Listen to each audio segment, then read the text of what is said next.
పేరు లగే బాబురావు, మా నాన్నగారి పేరు లగే బొంజుబాబు, మా అమ్మగారి పేరు లగే రత్నాలమ్మ. మాది అల్లూరు సీతారామరాజు జిల్లా పాడేరు నియోజకవర్గం జీకేవీధి మండలం దేవరపల్లి గ్రామ పంచాయతీ చెందిన మారుమూల ట్రైబల్ విలేజ్. నేను ఈ స్టేజ్ మీద ఎక్కి మాట్లాడుతున్నానంటే ఈ స్టేజ్ మీద ఉన్నటువంటి సీఎం గారు, అలాగే డిప్యూటీ సీఎం గారు, అలాగే హోంశాఖ మంత్రి వర్యులు దయవలన. ఎందువలన అంటే ఇప్పుడు అర్థంతంగా ఆగిపోయిన ఈ నోటిఫికేషన్ ఫుల్ఫిల్ చేసి మాకు ఒక నూతన ఉత్సాహాన్ని పొందించి మా జీవితాలకి వెలుగులు నింపిన సీఎం సార్కి, అలాగే డిప్యూటీ సీఎం సార్కి, అలాగే హోంశాఖ మంత్రి వారికి నా హృదయపూర్వక ధన్యవాదాలు తెలియజేస్తున్నాను. గట్టిగా చప్పట్లు కొట్టి అభినందించండి.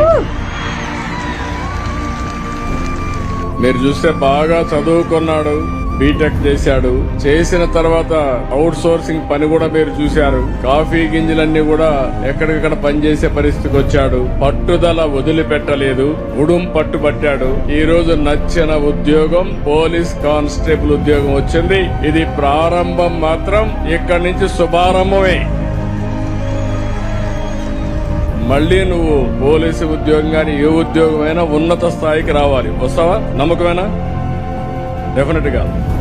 నాకు ఇంతటి ప్రోత్సహిస్తున్నటువంటి రాష్ట్ర సీఎం నారా చంద్రబాబు నాయుడు గారికి, అలాగే డిప్యూటీ సీఎం పవన్ కళ్యాణ్ గారికి, అలాగే హోంశాఖ మంత్రి వాళ్ళ అనిత గారికి నమస్కారం తెలుగుతూ ముగిస్తున్నాను. నేను మనస్ఫూర్తిగా అభినందిస్తున్నా.